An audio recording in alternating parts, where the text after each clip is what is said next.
This is the first time CLG's got top 2 in the regular split. It's so good for confidence, but it's also a lot of pressure for us to do well. Our story so far has been choking at playoffs, so we feel that.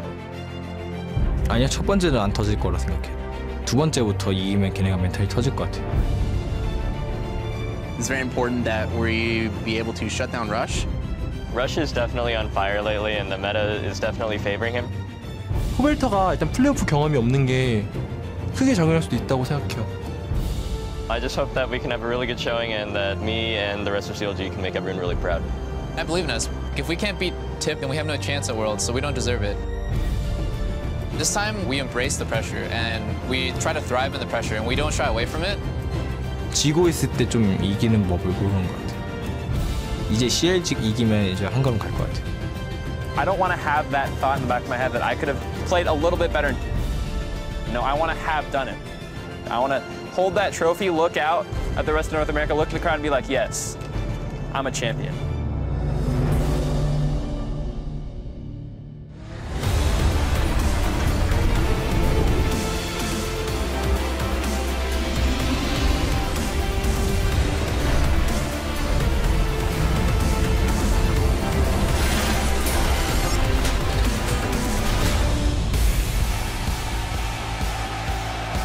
Welcome everyone to semifinal Saturday here in the North American LCS. We're coming to you live from Los Angeles where the fans are ready to see who will continue their march to Madison Square Garden and the finals. A lot riding on these games here today. Everyone's got a lot of energy as you see the fans going crazy already. And here you have Team Impulse just a short time ago as they load in for a day on the Rift against Counter Logic Gaming. A great series ahead of us, to be sure. Hello, everyone. I'm James Dash Patterson, and lending their expertise in today's matches are Aiden Zyrene Moon and Team Dignitas's support Kiwi Kid. How you guys doing today?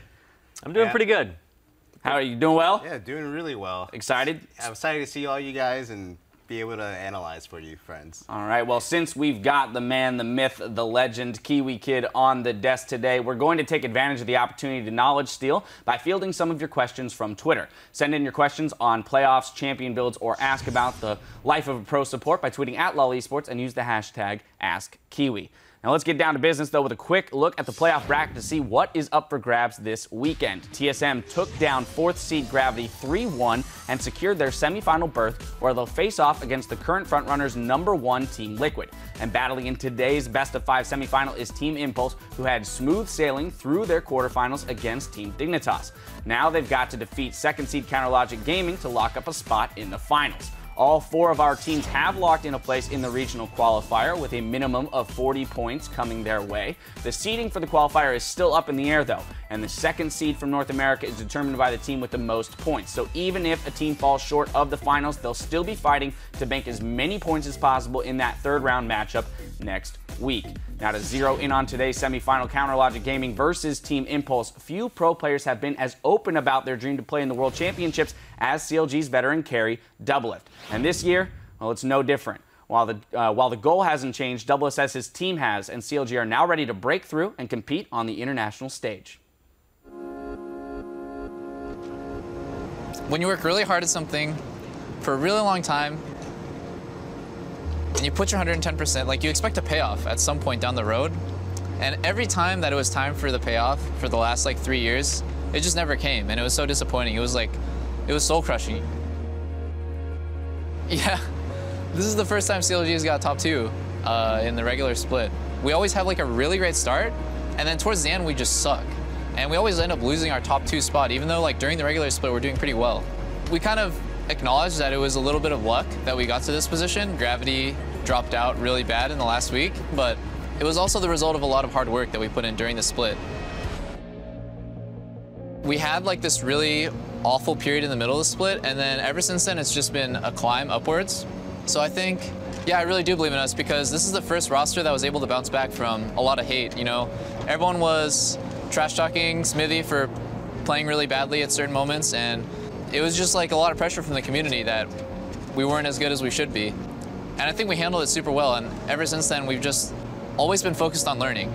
Swallow your pride and throw your ego away and just focus on learning only. That's what we've done, and I believe in us, because we can just learn and adapt week by week, And as long as everyone's willing to put the work in, then we can do it. In every other iteration of CLG, we would have avoided pressure at all costs. Like, okay, don't feel the pressure, don't be nervous, don't be, anxious for this match. This time, because of our coaches, I think that we embrace the pressure and we try to thrive in the pressure and we don't shy away from it. I think now we're leaning into it and using it to benefit us. I think winning NA just means it was worth it. It was worth it to stick around and put in all this work. So I just want the karma to finally roll around for us. Like, CLG's kind of taken a beating for a really long time. It would just feel right. It would just feel like it would be the right thing for CLG after all this work we put in to finally hold up the trophy. It would also be a lot of validation for Doublelift because his trophy case is still empty, and putting NA LCS in there as his first one after all this time would be great for his career. Exactly. Now, Kiwi Kid, you've had the opportunity to play against this lineup. Do you think this year's CLG is one that can make it to the international stage? Yeah, I definitely think they can. You've seen them, yeah, sure, they had like a little bit of slump in the middle of the season, and I was at most for about 2 weeks. And at the end of this, I think, honestly, all that really matters is at the end of the split, where you have everybody playing well, and Smithy, even though he created a meme, he was hitting those really good ults. It was not only the disengages, but also he was finding those engages as well. And yeah, hey, what better do you want from a player that can both engage and disengage? It shows a lot of growth and prowess.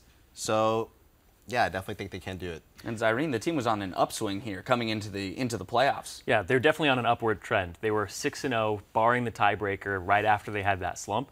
And a lot of what got them out of that slump was they started doing top lane carries, which took pressure off of Doublelift. And you're talking about Smithy. Smithy has the lowest kill participation on the team, and Doublelift and Aframu actually have the highest by a large margin. So this team is pretty bottom lane centric. So when you have multiple threats, one in top, one in bottom, you free up that bot lane, you relieve pressure off them.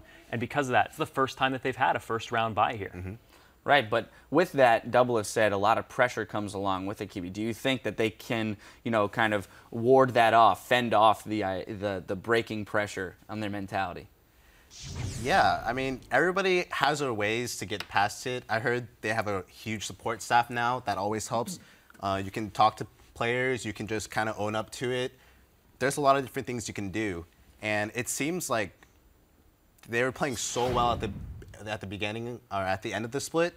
So as long as nothing too bad happened in between then and now, they should be able to take this. Just got to keep that momentum going. Now, meanwhile, Team Impulse have rolled their strong finish to the regular season straight into playoffs with a 3-0 sweep over Team Dignitas in the quarterfinals. Yeah, last split, Team Impulse, they finished their regular season strong, but they ran into troubles in the playoffs when the strongest perceived playstyle was Cinder Hulk, and that was outside of their comfort zone. So they failed to adapt, and they fell flat in playoffs, getting 4th. This time, though, everything seems to kind of be going their way, right? There's multiple carry threat junglers that are extremely strong. Top lane priority strategies are becoming more prevalent. In Impulse, they have the best top and jungle synergy in the league, so this just falls right into their field. And that's absolutely great. But on top of all of that, Dignitas versus TIP, they only had to show one strategy, really. It was Elise Shen every game, and they just kept going bottom lane. Yeah, they didn't really have to pull out anything else they had, because, whatever keeps working, just keep doing it. And yeah, it's kind of pathetic that we weren't able to bring out any other strategies from them, but that's just how it is. And it's kind of unfortunate for not only us, but yeah, CLG, because sure, okay, so they know that TIP plays Shen strong, but now what? Yeah. And I think CLG is a team that actually is going to own up to the challenge. I don't think they're going to ban Shen right away. I feel like they're going to see how it goes and then maybe adjust to that. Yeah, but the problem is they still have their original playstyle to fall back on, so it's very confusing when you enter pick and ban. What TIP are you going to see today? Because it was a different TIP in playoffs, very slightly, though. It's a somewhat specific point, but we did have Crumbs on the desk, and he kept mentioning to us that he wanted to see an Olaf come out against that Shen. Didn't happen with you guys, but Zion Spartan is definitely a player who would be willing to pull that champion out. So is the threat of that alone enough to kind of deal with the Shen? You think they still ban? You think they ban it regardless? I think you ban Olaf, right? Oh, ban Olaf. Yeah, if you're going to play Shen. I think you ban Olaf. I make sure that doesn't get through. Maybe we'll see a Shen ban too, but I definitely think you ban Olaf right now. It's one of Zion's pocket picks. He's very good at it, and everybody kind of took inspiration from him. Yeah, I don't know. I feel like both of these teams are kind of, I don't want to say cocky because that sounds kind of too negative, but maybe kind of ambitious. I think they actually want to play the match, but I think they want to see who can play each other the best. Like, they don't care about counter matchups. They just want to see how things go. I think they might just ban things that they considered OP. I can see a lot of jungler bans happening, especially for Rush and maybe even Xmithy, because yeah, he's had those ults, but his Gragas has been looking really nice. Yeah. Right now, a lot of fans, though, have been wondering how their rookie mid laner Gate would perform in the high-pressure games with his limited time with the team. And so far, I'd have to say the jury is still out. Yeah, he wasn't an instantaneous carry for his team, but, I mean, Gate held his own against Shifter, right? But he's up against Pobel today, kind of a different beast. You know, Gate had some plays where he was cleaning up, but honestly, all Gate has to do in the way this team works is survive and end up showing up to fights, because it doesn't revolve around him. Their strategies are not Gate-centric. Right. Now, Kiwi, again, you had the opportunity to play against them most recently. Was Gate, you know, a perceived point of weakness that you guys felt you could attack? Initially, we did, because we felt like he wasn't the strongest laner, but he actually farms really well, and actually us focusing him was exactly what TIP wanted, because he's used to getting focused because people kind of seek him out. But he's great at playing passive, and that can be really detrimental to anybody who wastes his time on him, essentially. All right, we'll see if CLG can learn from that. Now, before we send it over to the casters, I do want to get you guys' quick predictions. Who do you think is going to win this series today? Irene, I'm going to put you on the spot first. I'm going to say TIP, but I don't know how many games. All right. Because so it's a nebulous TIP. I think it'll be back and forth, though. Okay. Fair enough, Kiwi. I'm going to say 3-2 TIP. Okay. I just feel like I love how they work around Rush, and it really is inspiring, and it's so action-packed, and I feel like you need that calculative aggression to win. Yeah, Xmithy has to step up today big. All right, well, 3-2, though, means we're going to have a good series. So that is enough to get me excited. With that, we're going to hand it off to our casters to get the series underway. Now,